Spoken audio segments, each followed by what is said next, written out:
Now, I'll take another of these assumptions now, that memories are stored inside the brain.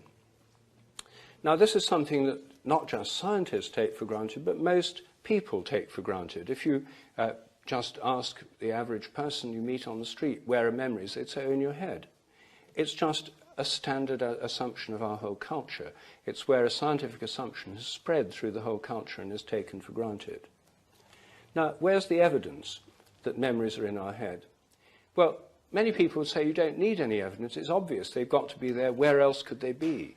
Some people say, well, you might have tissue memory, muscle memory, etc., but it's still physically located in the body. It's got to be there. How else could it possibly work? This is an assumption. There are actually alternatives. And the idea that memories are stored in the brain has been questioned by philosophers for centuries. Plotinus, in his theory of the soul, thought that memories were an aspect of the soul, not of the body, and were not stored in the brain. Henri Bergson, the great French philosopher, in his book Matter and Memory, provided a persuasive argument that memories are not stored in the brain. There's another kind of causation, a causation across time, which can carry memories across time without them being stored in brains. Bertrand Russell, the British philosopher, agreed with Bergson, and he proposed that there was a new kind of causation that he called mnemonic causation, a kind of causation that works, is the basis of memory, that leaps across time, connecting similar things across time. Ludwig Wittgenstein came to the conclusion that memory was not stored in the brain. He was one of the most influential philosophers in the English-speaking world in the 20th century. My own view is that memory depends on morphic resonance. Morphic resonance is a kind of resonance across time from similar patterns of activity in the past to similar patterns in the present. That's the postulate of the theory.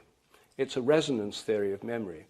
And what the resonance theory of memory would say is that memory depends on a kind of resonance with the past. When you meet somebody you haven't seen for a while and you recognize them, you resonate with yourself in the past, the last time you saw them. And there's a resonance across time that gives you that feeling of recognition. You know you've seen them before. It's not, in the meantime, stored inside your brain. There isn't a kind of copy of their face somewhere embedded in your nervous system.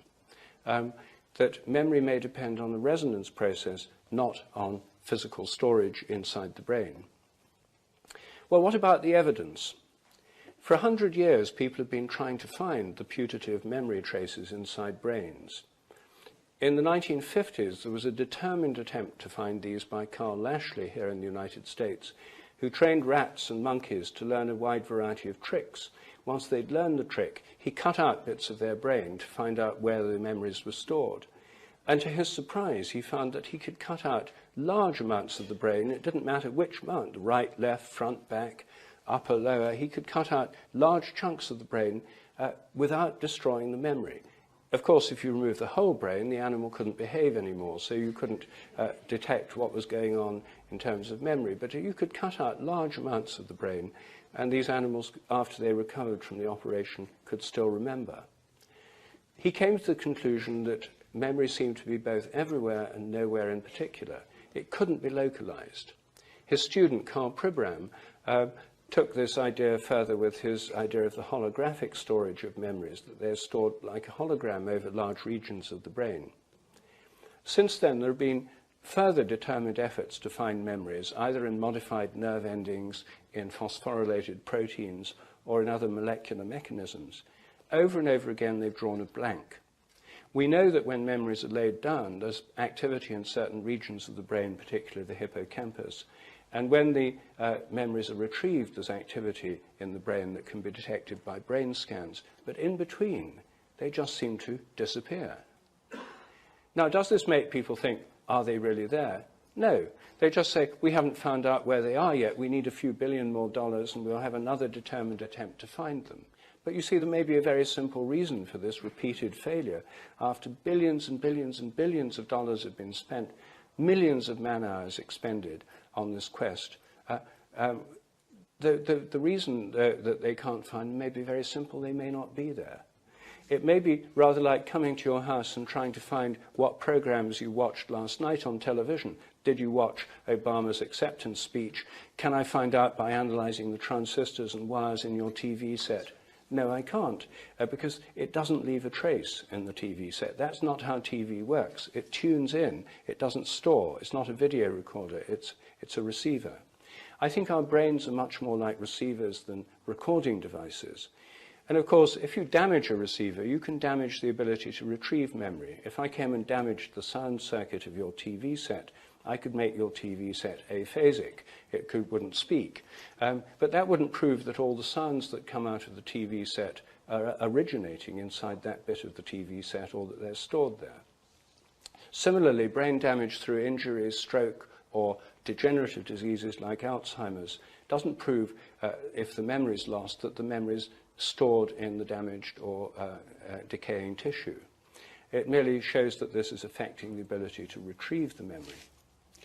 So it turns out that memory storage in the brain is an extremely open question. The evidence actually favors a resonance theory because of the failure of repeated attempts to find traces in brains. The reason, it also explains a lot more. Morphic resonance depends on similarity. We're all similar to lots of people in the past, especially members of our own family.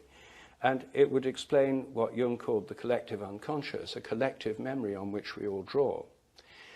But the reason we have our own memories is because we're more similar to ourselves in the past than we are to anyone else. If I ask you who's most similar to you in the past, the answer has to be you.